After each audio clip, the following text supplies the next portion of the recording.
Ah, kung makaasta ka, akala mo isa kang tunay na Guillermo? Pues, nagkakamali ka. Wala kang karapatan sa bahay na to.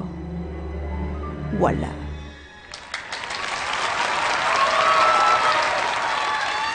Rita Daniela kontra Vida.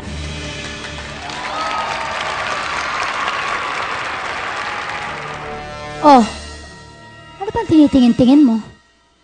Sabi ko, baba. Bababa ka ba o gusto mong sipain kita palabas dyan? Ako si Gladys Reyes, Primera kontra Vida.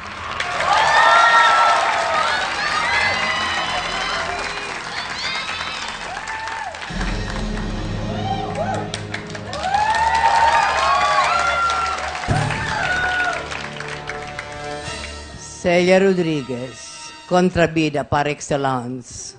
Walang katulad.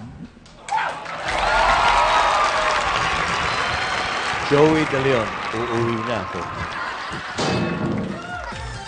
Ladies and gentlemen, please welcome tatlong henerasyon ng mga magagaling na kontrabida. Rita Daniela, Gladys Reyes, and Miss Celia Rodriguez. Hello! Magandang hapon, ito Joey. Hello. Siéntate, senyora. Grazie. Okay. Grazie. Akala nyo, ha? Ito naman, mga kaibigan. Primera Harbatera, Lolita Solis. Lolita! Lolita Solis. Number 1, kontrabida sa Harbat. Harbat. Halika rito. Hindi nyo na itatanong. Si Lolit, graduate po yan. Harvard University. Okay. Bata. Pag singer ang guest natin, siyempre pinasasample natin. Pag kontrabida, sampal agad ang hinatanong natin. Okay, welcome to Celebrity TV. Gladys, Daniela, Thank you and po. Celia. Thank you po. Okay, Thank you, pag-usapan it's a natin yung pleasure. sampalan muna.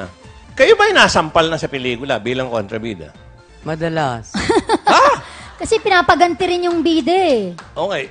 Ano yung pinaka-memorable na... Daniela, ano yung pinaka-memorable mong sampalan scene? Kay Elmo Magalona sa Villa Quintana. Siya ang sinampal mo? Siya po yung sinampal ko kasi pumutok yung labi niya. Wow. Okay, ah. Kasi kasi ano siya eh. Hindi mo kinagat, sinampal. Hindi sinampal ko po sinampal. Okay. Kasi nung time din na yun, nagtitraining din ako ng boxing. So parang Napalakas. may buwelo talaga. Yung unang-unang take, sabi ko sa amin ng director, sana wag natin tong dayain.